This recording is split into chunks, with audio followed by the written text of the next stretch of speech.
just thought I would let everyone know that we have a couple of people who've had emergencies from the committee. Dr. White and Judge Hargrove had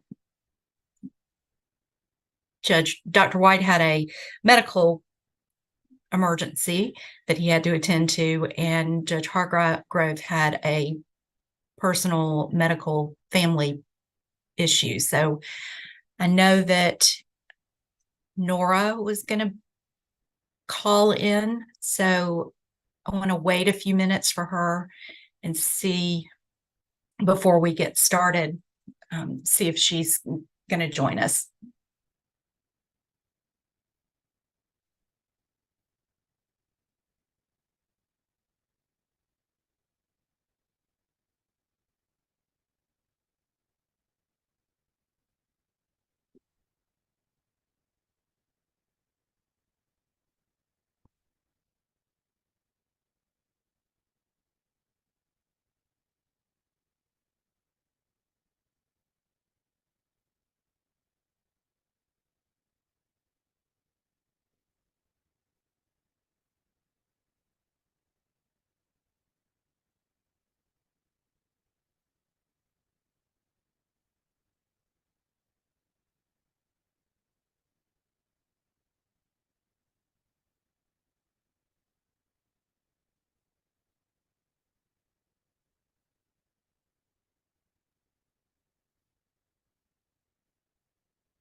All right, Nora, is that you? Are you the telephone number?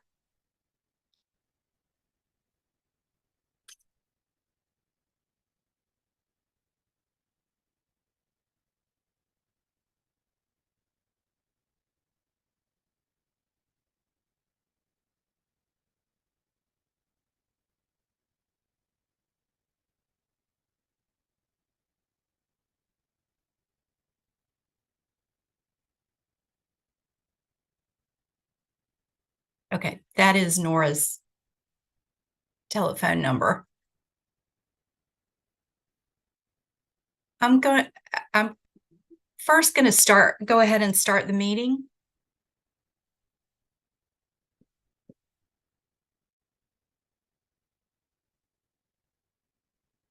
All right, are we ready to go?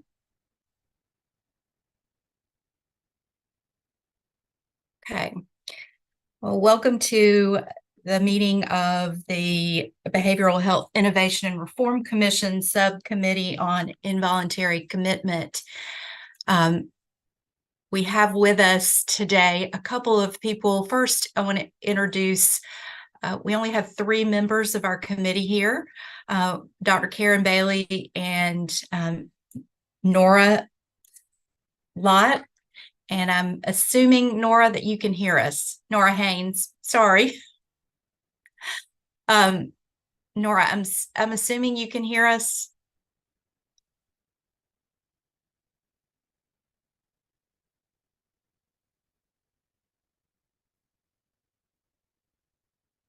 Karen, will you text her and see if she's thanks. All right.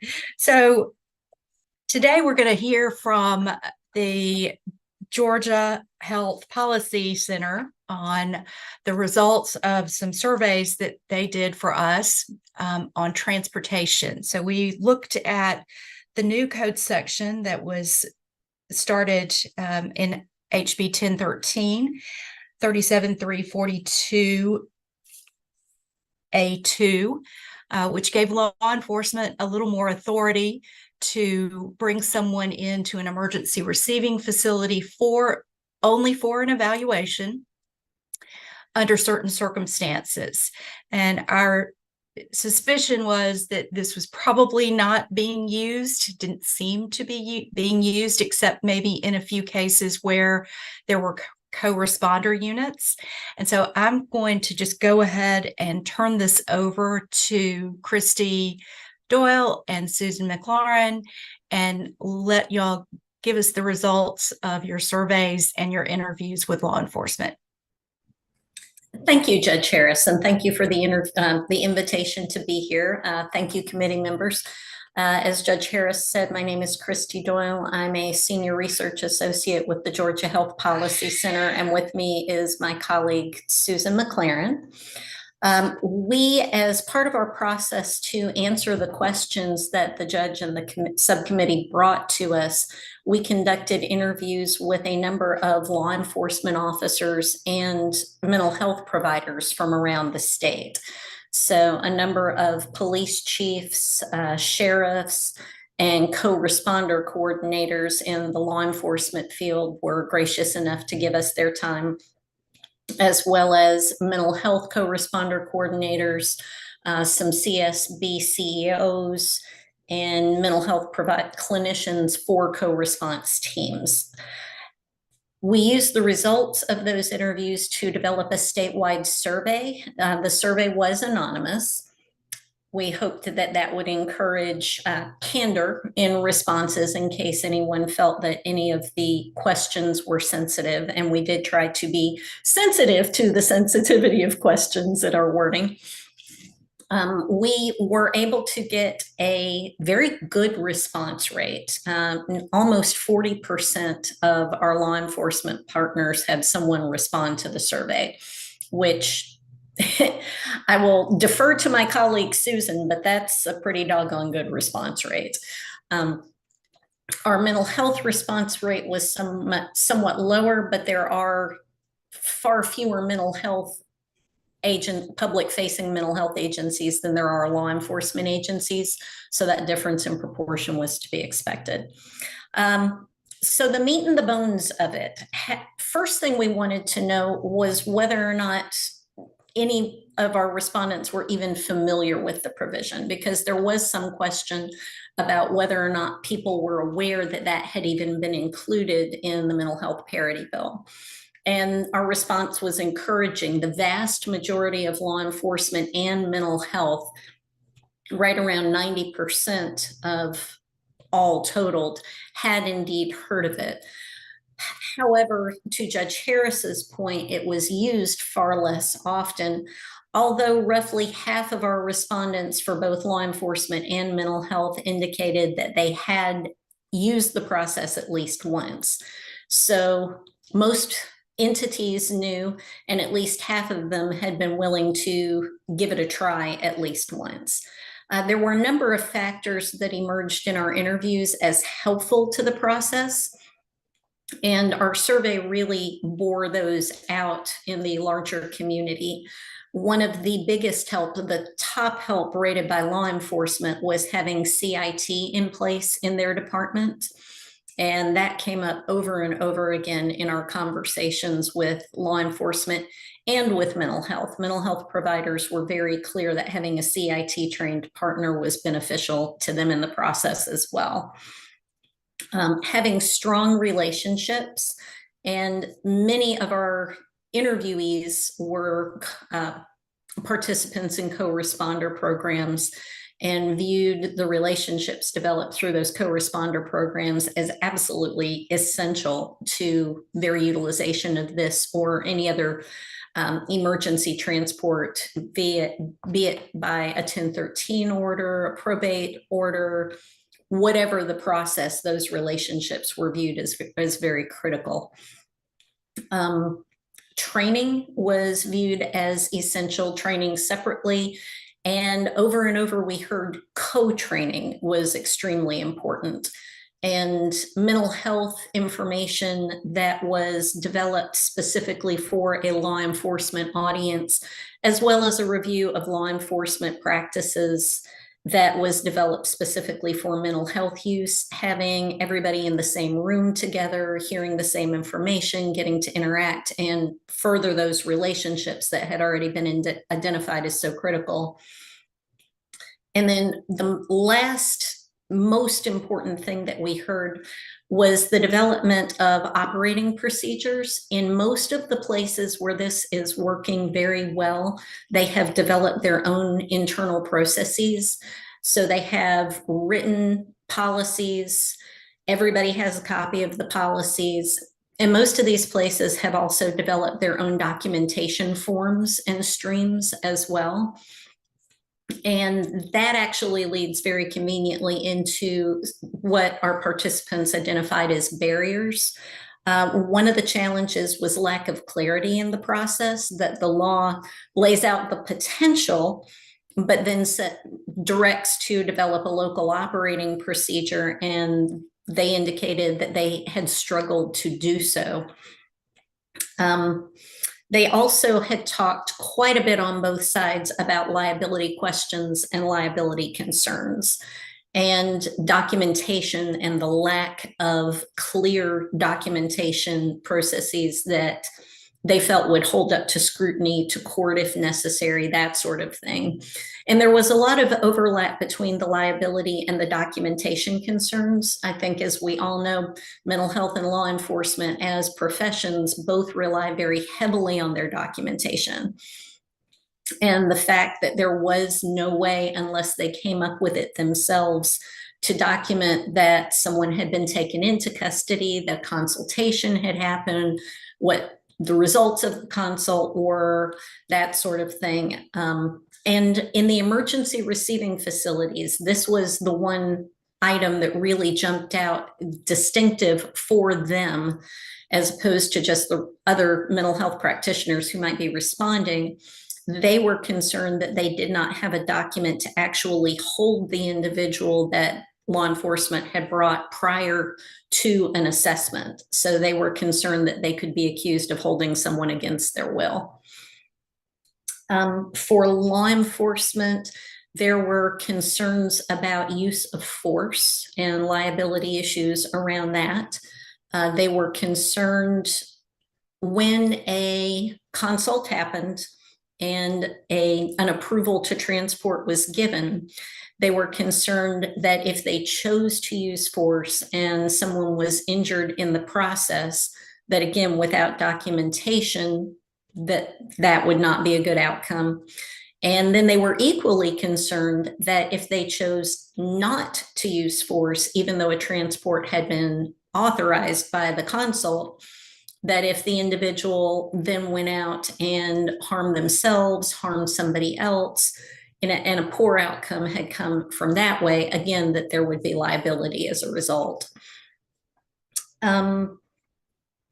Staffing was mentioned as a universal challenge, and I think we've all heard that over and over again from mental health and from law enforcement. As a barrier to this process, mental health agencies were the only ones who specifically identified that as a barrier. One sheriff that I spoke with up in Northwest Georgia indicated that he and his colleagues from the surrounding county had met many times with their CSB, and that everyone was engaged and wished to develop a co-responder process and a way to utilize the involuntary transport process. At the end of the day, they couldn't make it work because they simply couldn't staff it from the clinician side. And then finally, one of the other challenges that we found was inconsistency in the data collection and data reporting, without clear guidelines directing law enforcement and mental health what specific information to collect. Everybody's making it up on their own. And there is a lot of consistency in terms of number of consults, number of contacts, outcomes of that contact, but it is not across the board. So some sort of clarity for that would have been deemed helpful.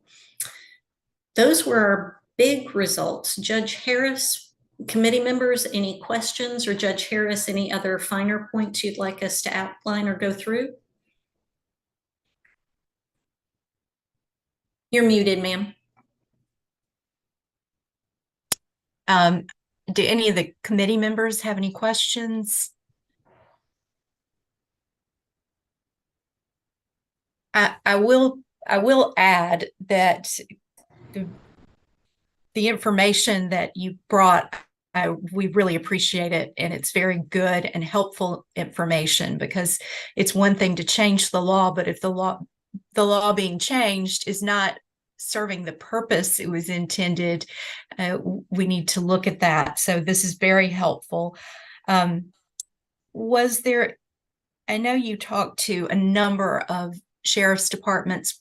were there any differences between the metro departments and the more rural areas? I was very surprised by the fact that there were not, at least for the sheriffs and police chiefs who were willing to speak to me. But I spoke to chiefs and sheriffs from very urban, metro Atlanta and surrounding suburban communities around metro Atlanta, but also in far southwest Georgia and in northeast Georgia. And there were strong partnerships and strong programs all over the state. One of the things that wasn't identified in the survey, but did come up very, very strongly in our interviews, was the matter of funding resources. So whether that was funding for a position for a clinician or funding for training, data collection, whatever that might be, having a clinician that was specially trained to respond to and with law enforcement was identified over and over again by everybody we spoke to. But if the agency didn't have a position allocated or wasn't able to fund an allocated position, that helped feed that staffing barrier that we discussed earlier. And for the departments that are using this, if they don't have a co-responder unit, so they don't have a mental health person on staff or available, who are they using for that physician?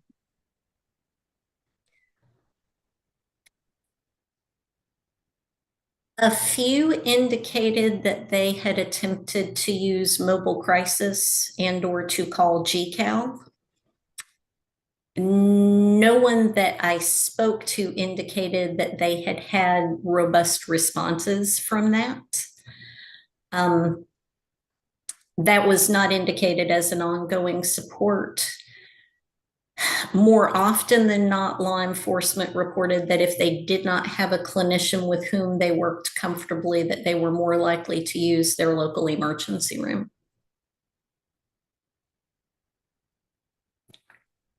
Did any indicate whether they were using a clinician from the CSB?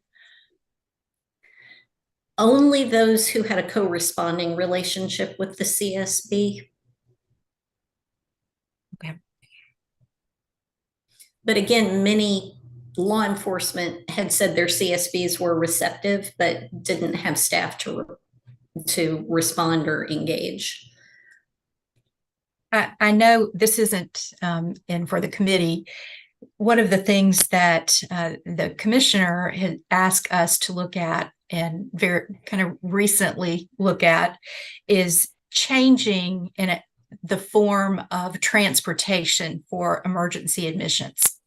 So for 1013s, for OTAs, from shifting that burden from the sheriff's department to maybe some areas having some private entities or DBHCD being able to fund some sort of transportation in some areas. And bringing this up while we have Susan and Christy on this call, because they've also sat in on the meetings with the commissioner and are aware of what he is been asking. And since you have conducted the survey and in talking to the sheriff's department, do you have any take or anything that you want to share with us about developing different forms of transportation for emergency admissions? Susan, would you like to respond to that? Yeah. I'm sorry, I just threw that at you without warning. No, it's okay. No, it's fine. Thank you, Judge Harris. I think, that's one of the things that, Commissioner Tanner asked us if we would be willing to further research. And since that request in this meeting, unfortunately, we've not had a chance to really dive into that. But I do think that there are a lot of different options out there for our state to consider that may be adopted by other states that look similar to Georgia, meaning that they are, large states with, some large geographic areas that have more limited resources that really require us to think creatively about different options. And it could be that it's a host of different options for different communities based on resources and availability. And we're certainly happy to begin that research, with this committee's approval to further, explore those innovations that are happening in other states in this particular area. And if I could, Judge Harris, I'd like to amplify something Susan mentioned. I think what we're talking about is an array of solutions rather than a single solution, because our communities are so different, and where folks are figuring it out, they're doing so very creatively and with their local community resources, and they know what those are, and we don't. So, well, I do hope that we will continue that, and I think that will probably be one of this committee's recommendations as well. I would encourage us to look at the transportation code sections 37.3.101 that talks about who is responsible, because it starts off the bat, the governing authority of the county decides some of this. So I think there will have to be some changes in the code to be able to do some of the things we're thinking about. And I just kind of took a preliminary look at that myself recently, but I just throw that out there for you. Does anyone else have any questions? All right. Thank you both very, very much. We appreciate that, the survey and getting us this information. It will be very helpful for us. So moving on, we now have to get to the point where we are making recommendations.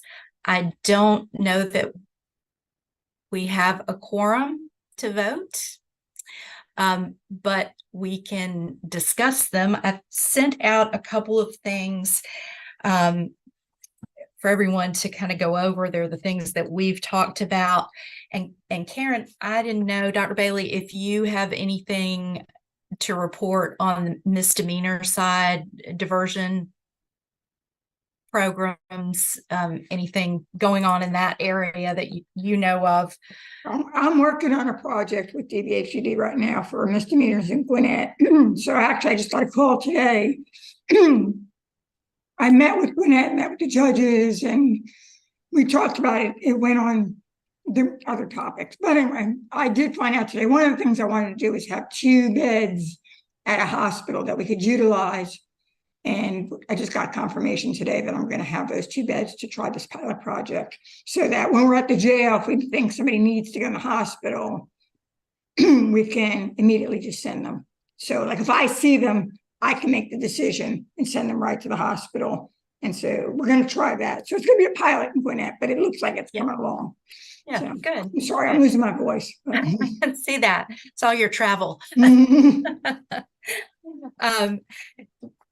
I know that Judge Gosselin's committee is also working on that and coming up with some recommendations to maybe do some pilots for misdemeanor diversion programs. And one of the things that I wanted us to think about as well is I would like us to, first of all, support continuing funding the AOT programs.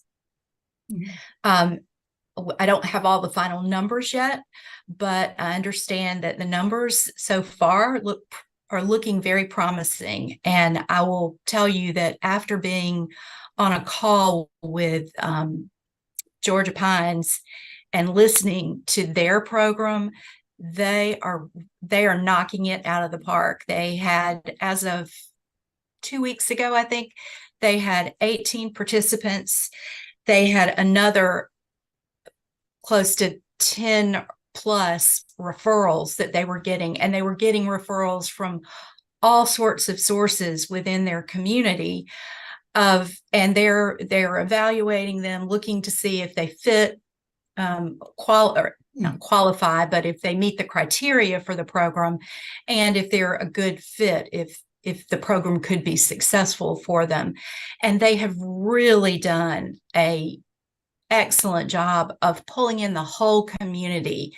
And the Todd Lynch is the peer support certified peer specialist. I don't know why I get that mixed up. And he has just been, I almost cried, honestly, because it was so great to hear the success stories. And they had 2 people that were in employment training that they were trying to place. They had found housing and gotten a person who had been kicked out of, banned, not just kicked out of, banned from housing. And he's been doing well for several months, and they've got the ban lifted, so he's got housing now. I mean, they're really doing what AOT is intended to do. And Sarah, can we get the protocols that the 3 sites are using so we can look at the differences and how they're doing it? That would be really interesting to me. Yes, because they all developed their own. It wasn't one set of protocols. So they had a set to go on, but I think that they all vary. yeah. They all have variances. So, and I would imagine that Columbus and Richmond County are probably a little closer aligned, since American Works does both. Yeah. So those are probably a little more aligned. But I just happened to jump on this Zoom call with Georgia Pines. It was just a fluke, and I couldn't believe the reports, and they were all excited about it. You know, they were very excited. You could tell they felt like this is working. We are making some progress here. And of course, it's still so early. It's hard. It's going to be hard still, but I do think our committee should recommend continuing the funding. The Columbus program is funded by the ARPA SAMHSA grant money. So it's not really the AOT grant money from the state. So that we need to figure out a way. We got to figure out a way to keep that going, because that's going to run out first, because they were the first ones to start. The program from North Georgia, where they said they just couldn't do it. They're working on Richmond County. So they are in the works to get started there as well. So, you know, I would like to see the state, you know, we originally talked about funding 5 pilots. That was the original ask. And I think we need to just put it out there again, because at least now we have some data to back it up and to continue the funding. But I'd like to see what they're using the funding for, you know, what kind of staff, how are they setting that model up? What is necessary? You know, I mean, each community does need some flexibility because it's a little bit urban versus what, but I'm interested in what the staffing patterns are. What do you need to make this work? And the only way we'll see that is to look at how they're spending their money and their numbers, and just a little bit about how it's working. So that would be, I think, very useful, especially going forward, you know, in funding other places. Yeah, and I do think we've got a year to play with, basically, before we're really in a crunch. But that's what we need to focus on as far as AOT is concerned. Anything else, AOT?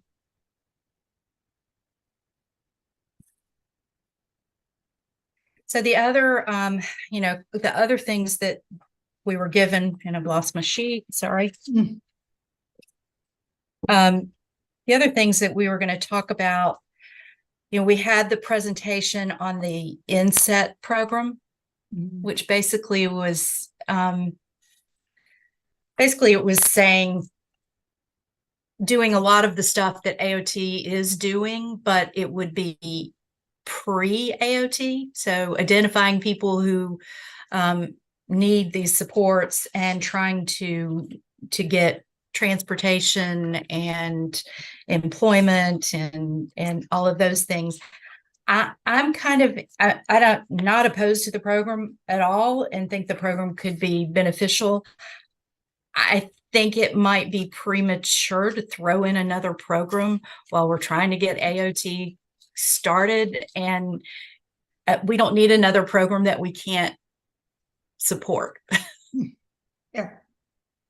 That's sort of my feeling, is that we have some things going here. Let's see how they work and see how they're doing and get those legs under those programs before we start saying, oh, let's do this program and let's do this program. That's my thought. But okay, well, I think that's something we can do. We also looked at the peers, certified peer specialist. Part of that came from AOT having such a hard time finding certified peer specialist. And we got back a lot of information, I thought, from that questionnaire we sent to DBHCD. And I think that they have indicated that they're starting an evaluation process and data tracking, because I think they've identified that, wait a minute, we aren't really tracking this, and we don't know where we're training people and spending money, and we don't know what they're doing. So I think our committee would recommend being supportive of that. Continuing to track that. I also think, and this was sort of thrown in at the last minute, but talking about evaluating the reimbursement rate for peers. One of the things, when you look at the reimbursement rate, the Medicare reimbursement rate that's in the policy manual for DBHCD, that is the reimbursement rate, but it doesn't seem to be reflective of what the peers are being paid. Does that make sense? And I know that it's a slippery slope, because if you pay the peers more and then you got to pay the people who've advanced degrees, so you've got to balance it out and figure that out. I know that DBHCD is doing a salary study, and I don't know if the peers are a part of that. I don't know how they have assessed that, but it does appear, just in our generally looking at this, and I worked some with Kim Jones with NAMI, that it is way more conducive for the peers to go to be paid through a private group than to be employed through DBHCD or an agency that's part of DBHCD. Or Sarah, wouldn't this fit better with workforce development? Yes. I'm not sure how. I mean, yes. It kind of got into ours because it was just part of when we started talking about asking questions about the peer support. That was one of the things that came back, and my recommendation to us would be for us to say, let's send this issue over to workforce and let them look at that, because I think that's important for them too, because peers are then part of the total workforce, and they should be considered part of the total workforce. Yes. So that's why I think it's more appropriate there than us doing it here, treating them as special. It should be one big group. So, and I think that's more helpful for them as well. So I agree. One of the other things that has been somewhat of a hindrance has been the issue of the criminal history and background checks. And I don't know as much about this, and maybe Dr. Bailey, you do. But I was wondering if we know, if we're training peers, if we already have them and they're being trained and we're getting to the end of that training, isn't there a way to go ahead and preliminarily clear them so you don't have this wait? And I know that the response was, they meet twice, the committee that issues the waivers for the peers to be able to get a job, that they meet twice a month. But what we're hearing otherwise is that every time, and I know this from Pinelands, every time they'd go to hire a peer, they'd have to deal with the background check, and then they'd find the background check, and then they'd have to apply for a waiver. And by the time they got through that process, that peer had already had a job somewhere else. Mm. And this happened multiple times with Pineland. It was just, it's like June was going crazy because she's like, I can't get anywhere with this. And so my thought was, if we're training them and they're being certified, and couldn't you do some sort of preliminary, if we know the background check's going to come back and it's going to prohibit them from having a job and they're going to have to apply for a waiver anyway, why wouldn't you do it on the front end? Does that make sense? Sarah, this Yeah. is Nora. I'm finally alive. This has been a problem as far as I know since 2010. Right. And we had hoped that there would be some preliminary or some sort of a waiver for them to be able to work. I mean, isn't that what we're all about? Yeah. I mean, there is a waiver process. There is a waiver process. They meet twice a month for the waivers. But if we are doing this and we know on the front end, why not go through the waiver before they get started in the whole applying for job process? So who prohibits that, Sarah? Is it they're not allowed to, or the CSPs are just not putting it in early enough? I don't know how that works. I think they just don't do it that way. I think you get a job offer, so you get an offer, the job offer comes back, they run a criminal history, the criminal history comes back, and they have a problem, and then the waiver process starts. But it seems to me, if you said on the front end, you are going through this training process, there may be some things in your criminal record that prohibit you from working in certain jobs, state jobs, but there is a waiver process, and we could go ahead and start the waiver process as you get towards the end of your certification or whenever that is. Nora, Couldn't there be a provisional, some sort of you could provisionally work and let's see how it works out. It just seems crazy to go through all the process of hiring somebody. And then once they get started, it's like, sorry, you can't do it. Right. Well, I think that that's something we can put in our recommendations.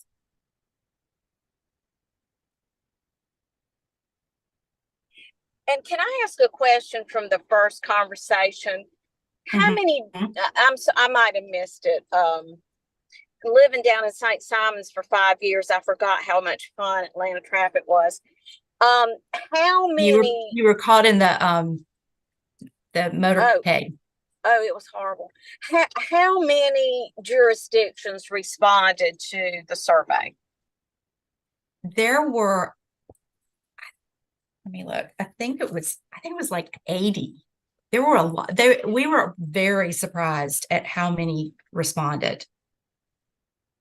That is so awesome. I'm so happy about that. Well, I give credit to the Sheriff's Association and the Police Officers Association, because we went to them and really asked them to please support us on this, because at first, you know, you don't know. They didn't know whether this was a setup or, you know, whatever.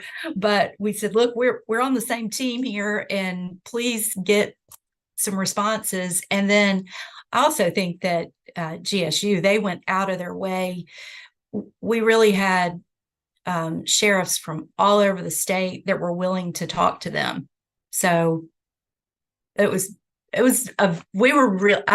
shocked when I saw the turnout of the numbers. Now, I think the CSUs, there may have only been 2 that responded. So there's that. And wouldn't you think there would get that it would be the other way around? But I mean, in their defense, the survey was geared more for the law enforcement. So there could have been some who looked at it and thought, well, this doesn't really apply to us. So, Well, I think it gave us 3 clear things to work on. I mean, the yes, survey. I mean, it really did give us things to work on.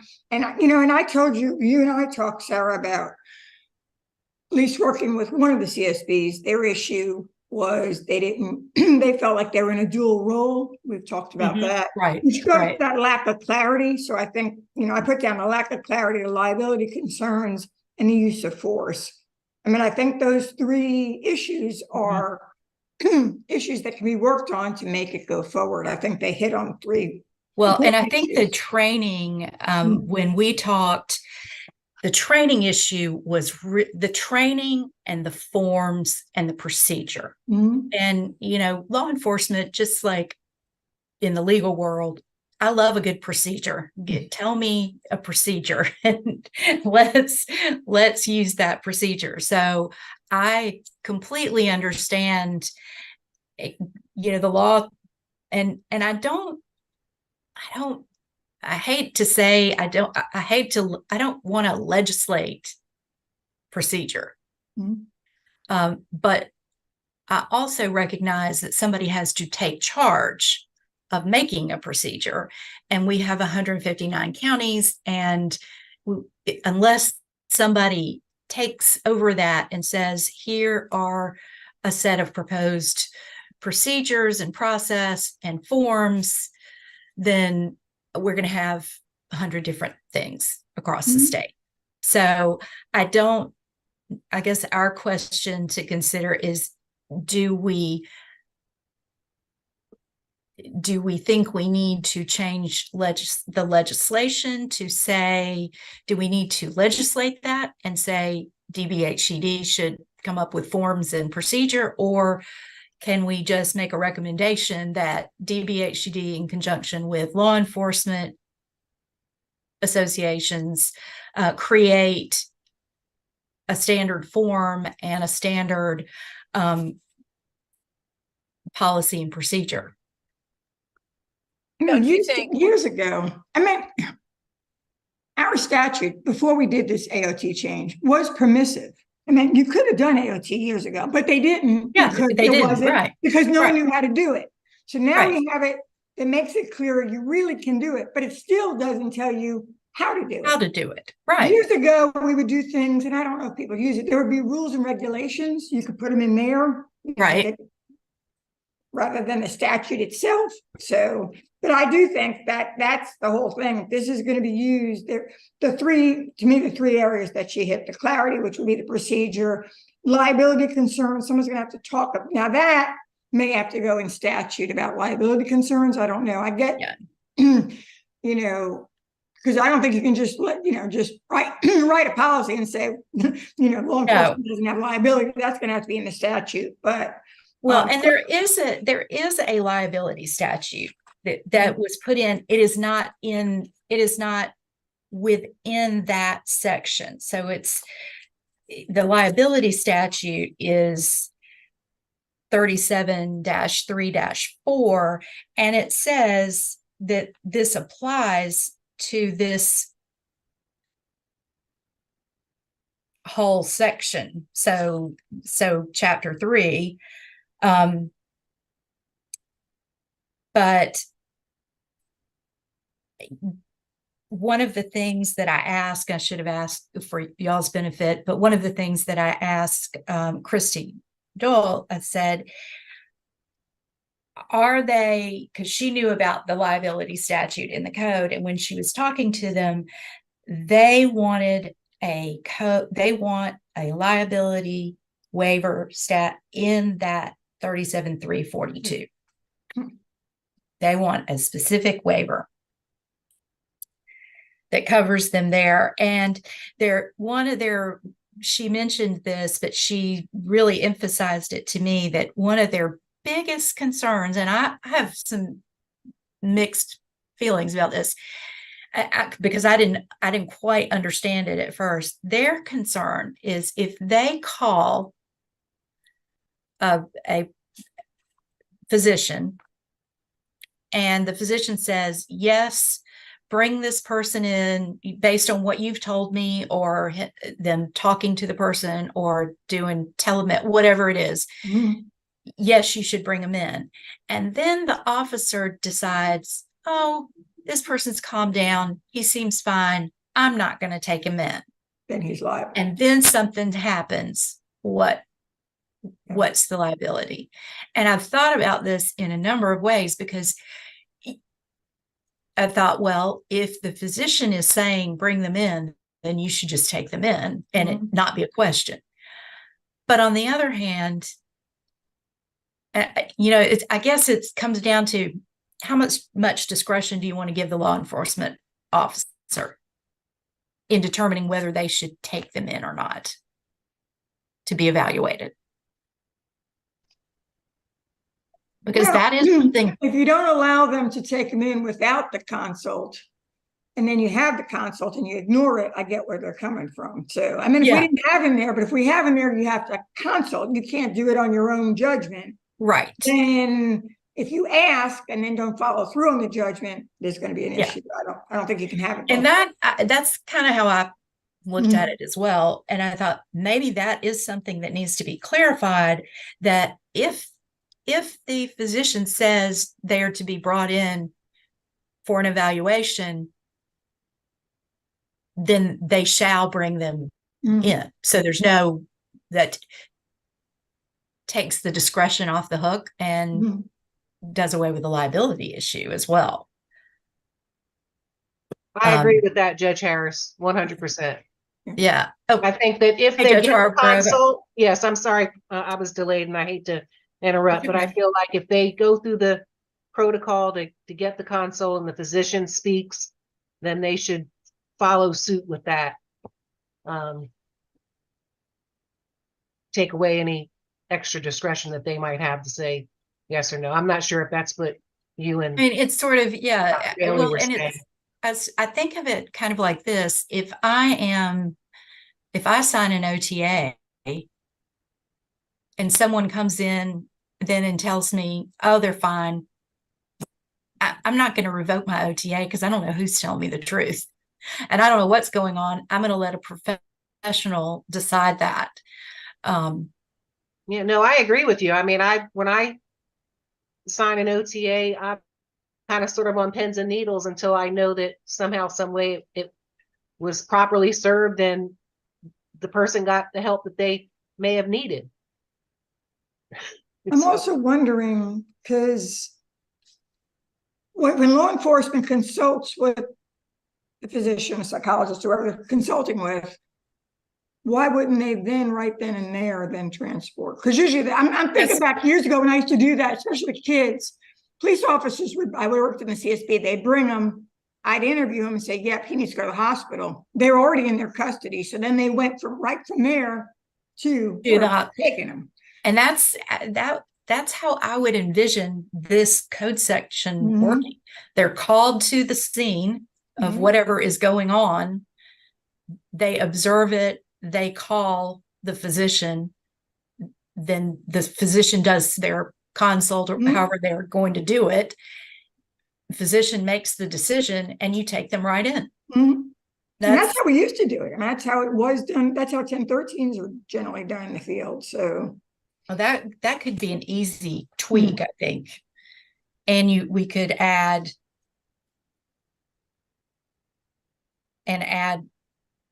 we could just add that same liability language from, that should take care of that.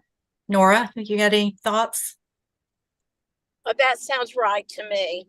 But I do think it's always important for us to consult, as I'm sure we will, with the chiefs and the sheriffs, because that we want to make sure they're 100% on board. Yes. Well, I think the that procedure works. I was going to say, if the procedure is working differently than we envision it, because I see the law enforcement officer there when he's having the consult. So then I'm thinking you can transport, but maybe it's playing out some way differently. I don't know, because like when they consulted and I say, yes, he needs to go, then he pick him up and go. You didn't have to wait for law enforcement because they're already there. So I'm not sure where unless they do, I don't know. That's what we need to find out. I don't know why in my mind, they're there. Yeah. That's why this code section that's why we worked on this code section, because the law enforcement wanted to be able to take someone if they're there and they see it, as opposed to, okay, we can't take you, but you can go to the courthouse and get an OTA and then we'll come back and get them. I think but yes. And we have been working with Terry Norris and, I can't think of the person but anyway, but we have been working with them. And so I'll follow up with them on that as well. Let's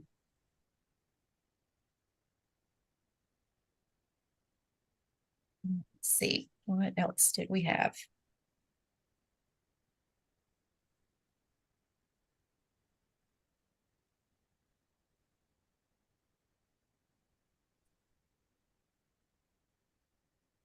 I think we covered peer support.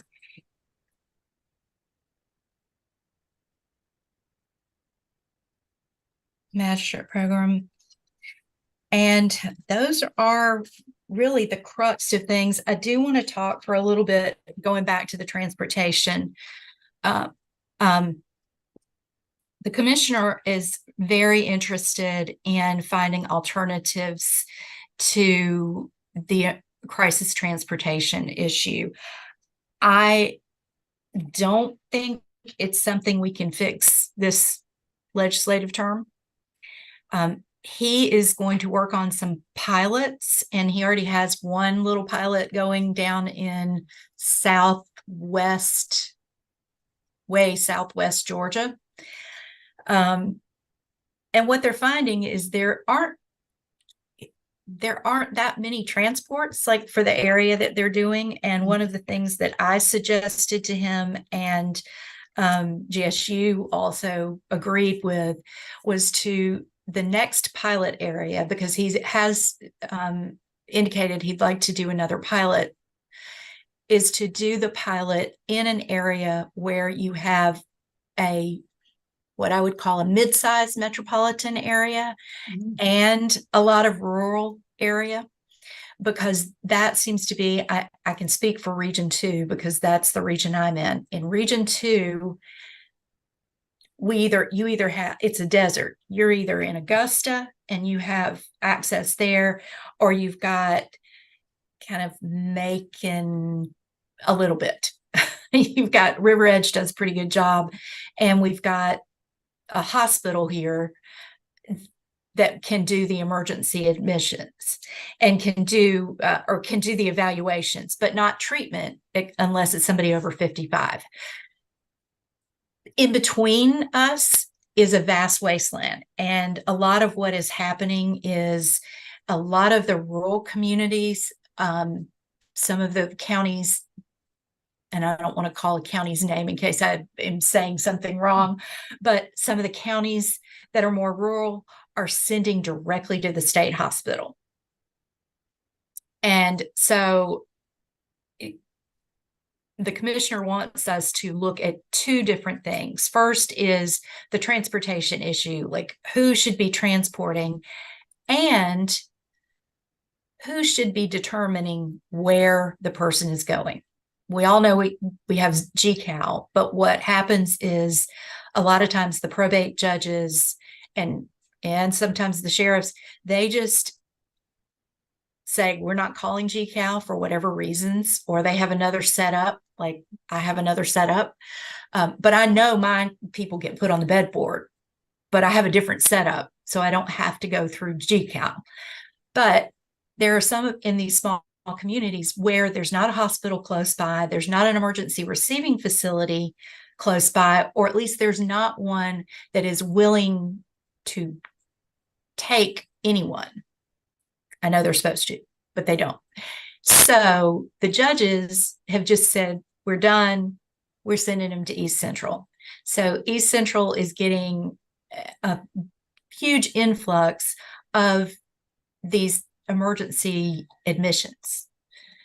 I mean, not emergency admissions, but emergency receiving facility type admissions. So they're bringing them through, they evaluate them, and they send them home, or they do their whatever triage and get them stabilized and send them on, as opposed to sending them to a CSU or CSB where they could get their crisis treatment, but then get better connected to services that is perhaps closer to their community and that sort of thing. So it's really putting a burden on the state hospitals for them to, and it's not just Region 2. I just happen to know Region 2 is really bad about this. So part of what I had said to the commissioner and to Christy and Susan is that I really think that we've got to look at an area where you've got this dual area. So you've got a state hospital. So in Region 2, the state hospital is kind of up in a corner, and Region 2 goes all the way to Macon. And then it goes all the way east over to, I know, Wilkinson County, Twiggs, Burke, Emmanuel, all of those counties over there. So it's still a good distance to get to the state hospital, and there's not a lot in between. Hey, speaking of state hospitals, I still want us to discuss state hospitals. Okay. And so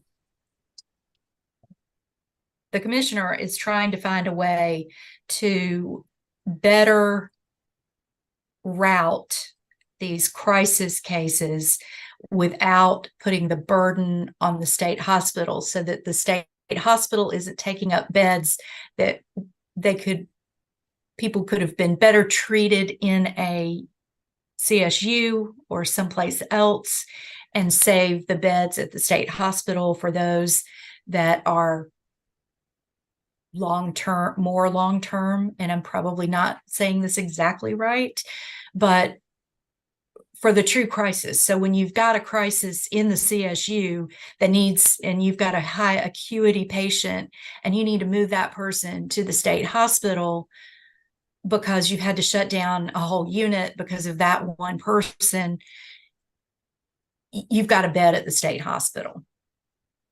And one of the suggestions is taking the burden off the probate courts of where to send someone. And it's that question that we don't know the answer to, because then where are you? You're either at who's going to provide is it going to be the person that provides the transportation? The sheriff's no, I meant to mean that was the GCAL function, and we know there's issues. Yeah.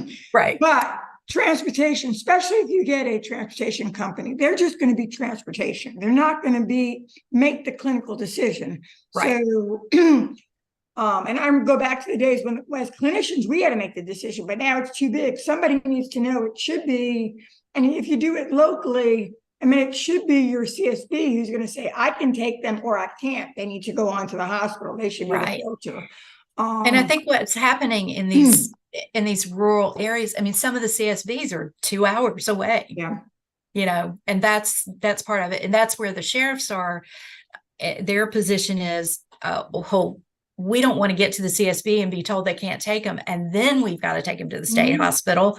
And we've tied up somebody all day, 2 people, most likely all day, transporting, picking this person up, transporting them here to there to, Absolutely. you know, I think the commissioner is truly trying to find a, how to streamline this even more.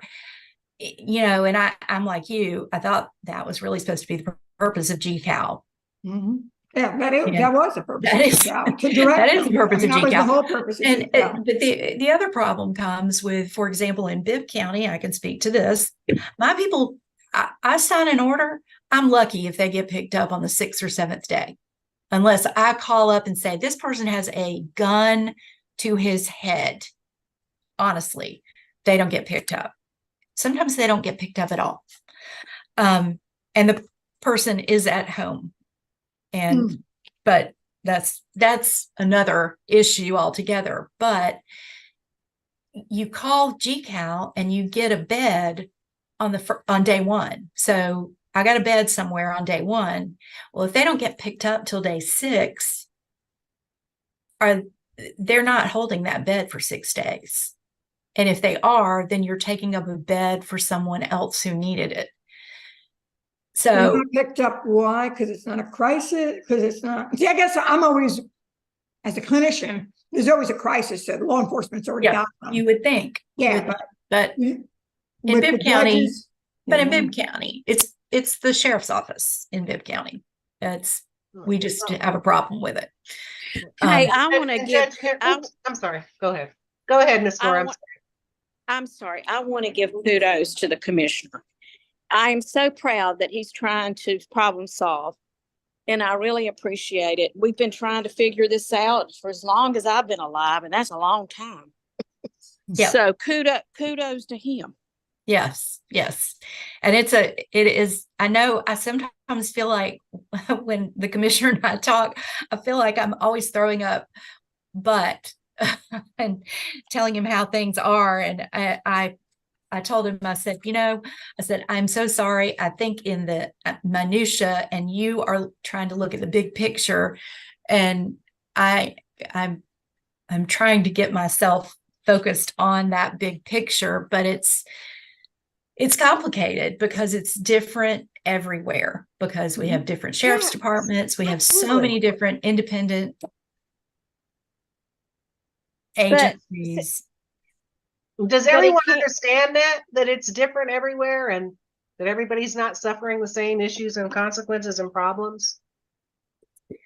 Yeah, I think we understand that. I don't know about everyone. I know you do. I know you do, and we on this call do, but I'm just saying, because it's kind of hard to put together a protocol that's gonna be applicable to everyone when everybody's circumstances are a bit different.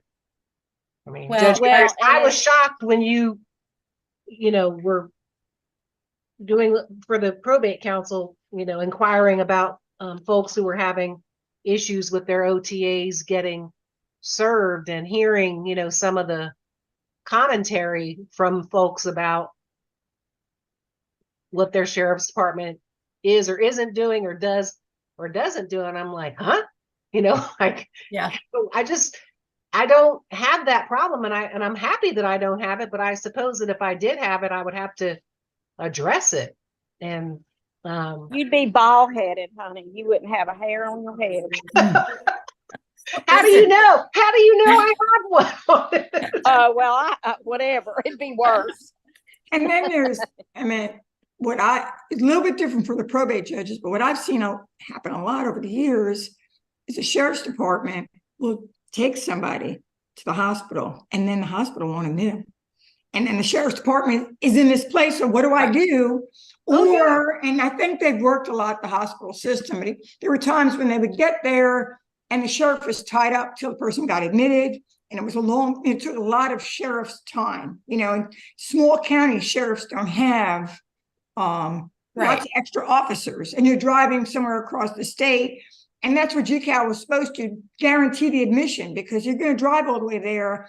And then you need to be able to drop the person off and leave. And that's what Florida had which we talked about, with their law, sheriffs are able to bring the person and then disengage. Whereas, and I Right. gotta say, I watched our sheriffs, they have, they're held up a lot of hours in this process. And then sometimes at the hospital, they can't leave right away. And for the small sheriff's department, it's a big burden how it happens.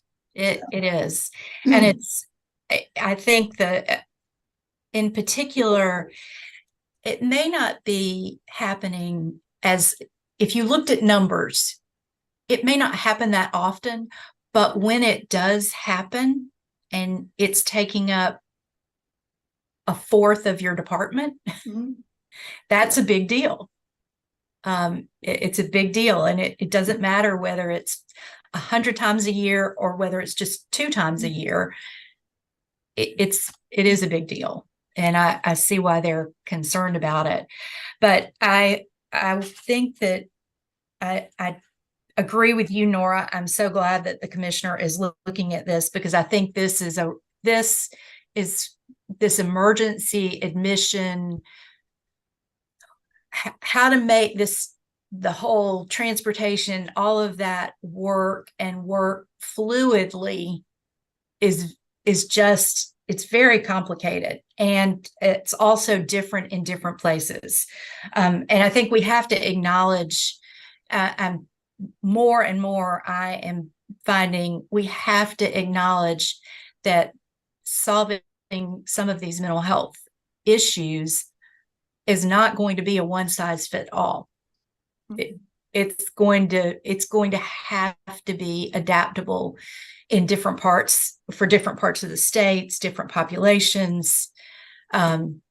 It just is. And I think that, I also think that the state's going to have to help out some in some of these transportation issues, because the burden's on the counties to provide the transportation.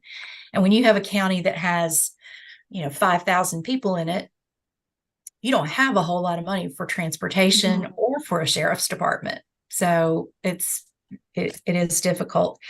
I think the other thing is also bringing in, and Dr. Bailey, you just mentioned it, bringing in all of the people, all of the groups that are ERFs.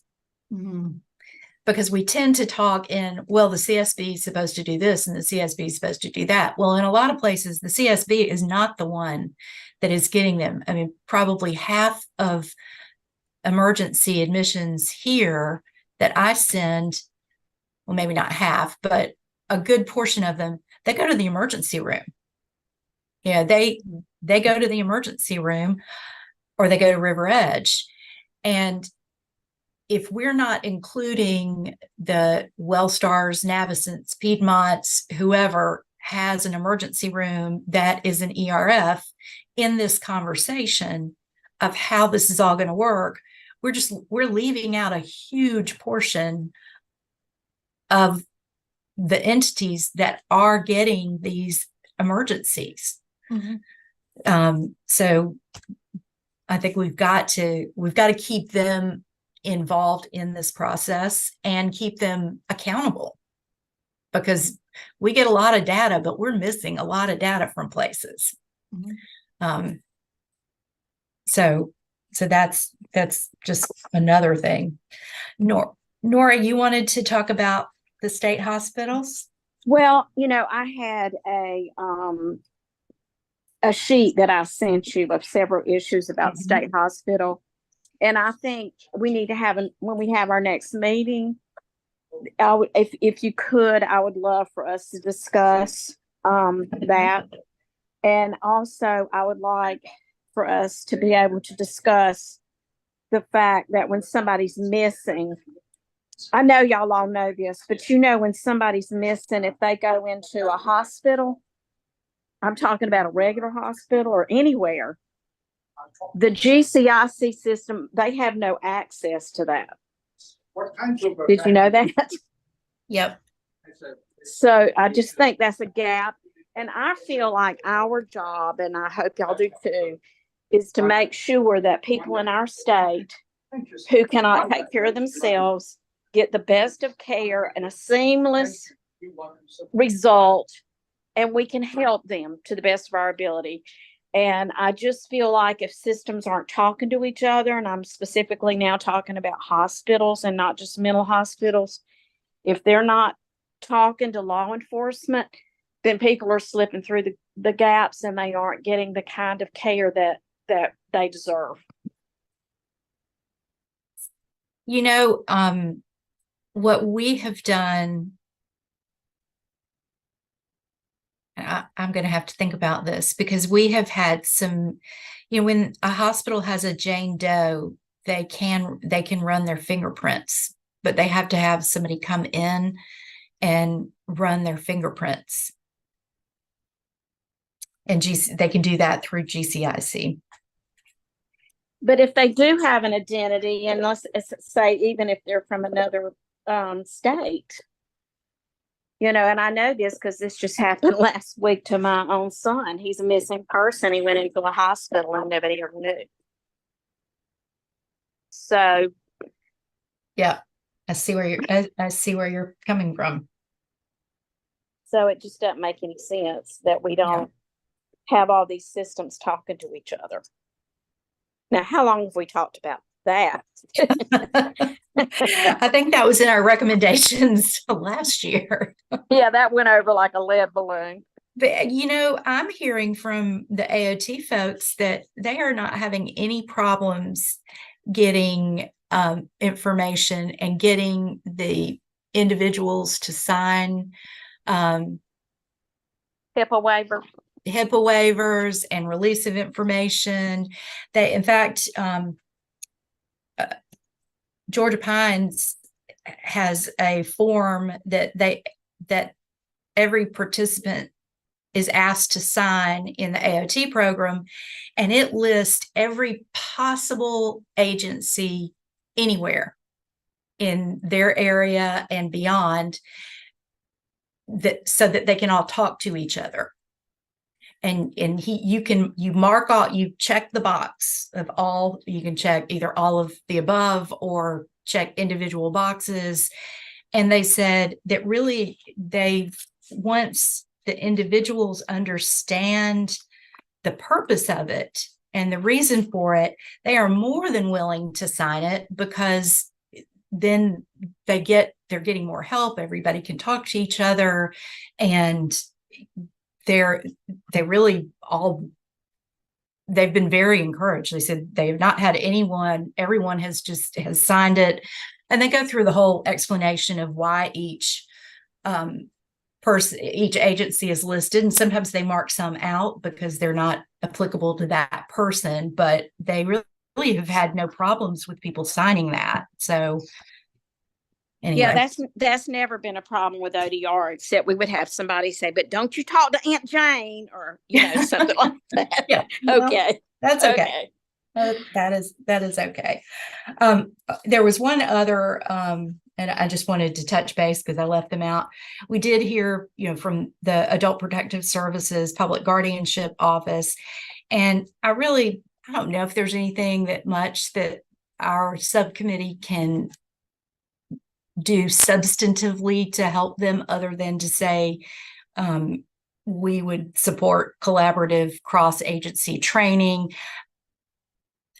What I hear too from some of the individuals who I work with is that it would be nice to have a designee on both sides, especially for the Public Guardianship Office and the Division of Aging, so that if they have someone with mental health issues or they're looking for housing or whatever, they've got sort of a troubleshooter on either side. So you've got a designee without having to find, because some of the problems are that, because we're all divided into regions, you have to, if you've got a person that you've gotten guardianship over, say in Valdosta, but that person's residence prior to that was Atlanta, you've got two regions dealing with each other, and they get lost in the bureaucracy of whatever that is, the region bureaucracy of whose person is this and that sort of thing. And what we heard from them was, it would be really, whether it's a person, whether this is a job for one person or enough for one person, or this is a person from each agency, from the Division of Aging and from DBHCD. I think you'd have to have one on either side of DD and behavioral health that is the contact person for those agencies. It goes back to really what we were just talking about, being able to have somebody to communicate with. And most of the time, the people who are dealing with this, that the public guardianship office are dealing with, they're the people that have no family. They have no place to go. They have no supports. So they're generally, I hate to say the worst of the worst, but they often can be, and the most difficult ones to place. So they're constantly in this battle. But I don't know that there's any legislative recommendations for them other than perhaps a recommendation that they create some type of position like that. And that's just my 2 cents. All right. I agree. That sounds great. We have to get our report together. Believe it or not, it's the end of the year. And I've already started working a little bit on it, but it was really subject to some of our conversations today. I think that what I'm hearing and what we've discussed is that a lot of what we've been talking about, we want to continue on for next year and spend more time delving into some of these issues. In particular, talking about the transportation and the crisis, I think that's going to be something that we can look at even further, and probably need to bring in somebody from DBHCD and maybe even GCAL to hear from them and see what we need to do. Because, I'm not real keen to create something that we are supposed to already have. Does that make sense? That's what GCAL was supposed to be. And we have GCAL, and I think we are bound to GCAL at this point. So it may be that we need to look at how do we fix that problem to help solve some of the transportation and emergency admissions issues. So, and can we get somebody to come in, whoever's in charge of the state hospitals? I think that's RISB. Yep. I would like to know from them, do you have enough resources? Do you have enough beds? Because I know they don't. Nora, I can answer that question. The answer is no. No. No. And we just learned, I went to Georgia Regional on a couple of weeks ago. And, they've done a bed study. So they know what they need, or at least projections. And again, the problem goes back to workforce too. I mean, we got to finish building out the workforce to be able to support the beds that we need, because we need to open up beds that are already in existence, plus add more. So, well, that's Mary Margaret's job. Yep. But it's kind of like I said earlier, we can talk about all the new initiatives, we can talk about programs, we could do that, but if we don't have the workforce, so hate to put it all on workforce, but a lot of what we can and can't do is workforce related. And Sarah, I agree with you. We need to look at what we've already got and make it very efficient. That's what I'd like to go back to. Since ours is AOT and we got this study,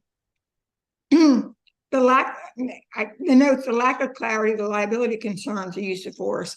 I mean, they threw three big issues at us that I think that are really the heart of our committee. I mean, if we want AOT to work, those things have to be ironed out. Yes, I And agree. so, I mean, state hospitals, I mean, maybe because I worked in them for 30 years, that's a big issue. If we get pushed into that, we're not, I mean, it's beyond our scope. It's something we can acknowledge, but if we go down that road, we'll never get the work that we really need to do with the AOT.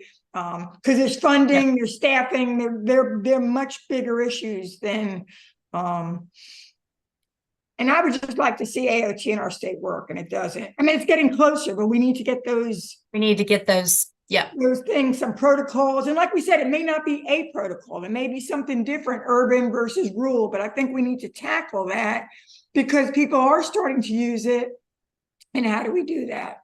Of course, it's going to bring in the bed situation, but it'll also bring in the CSUs and the BHCCs. How are they utilized? They certainly should be utilized for an AOT process.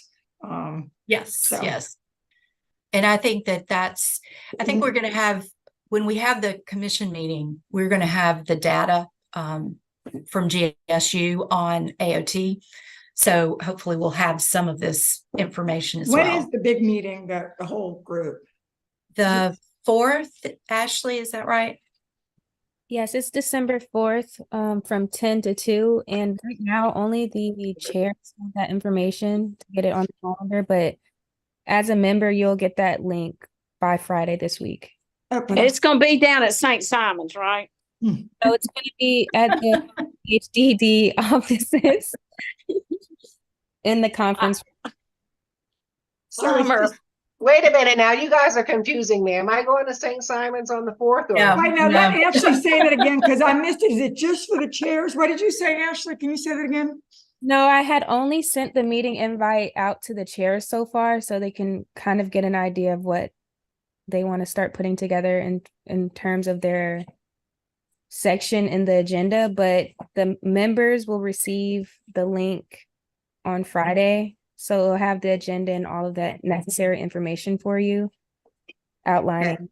But to book it off my calendar, it's December 4th from 10 to 4? 10 to 2. 10 to 2.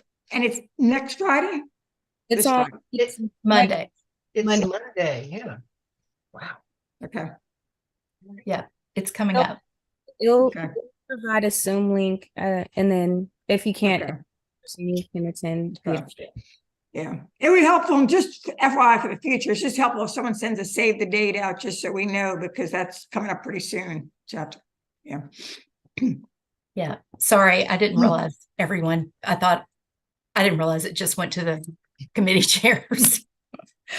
I need to go. Let me go. Okay. I do think that I think you're right. The work on the transportation, I think we can do that. That's doable. That is pretty easy. So I will, gee, I see that look on your face. I was gonna say, I don't know if transportation is doable. I mean, I think we have to work on it. It's not that easy, just because there's a lot of money involved in transportation. No, I mean, working on the clarity liability protocol part. That part of it. No, not the other. Hey, No. Sarah, Yeah. thank you for all your hard work. I know you can't even be a probate court judge anymore for doing this, and I really, really appreciate all your hard work. Well, no, I Thank feel like you. Thank you so much. I think I'm just now getting my feet under me with this and seeing where we need to go. So, but I'm going to get a draft of a report together and send it to everyone for approval. And if you have any tweaks, changes, suggestions, please do not hesitate. Throw it out there. I want to hear from you. All right. Anything else? No, thank you, Judge Harris, as well, for all of your Well, hard thank work y'all. on all that you do. Thank you. Let's hold everybody's feet to the fire on this. Yeah. That's all. Okay. We got to hold people accountable. All That's right. right. Hold us accountable, so we got to hold other people accountable. That's All right. Thank you guys so much. Okay. All Thank right, you. Take care. Bye. Bye-bye. Bye.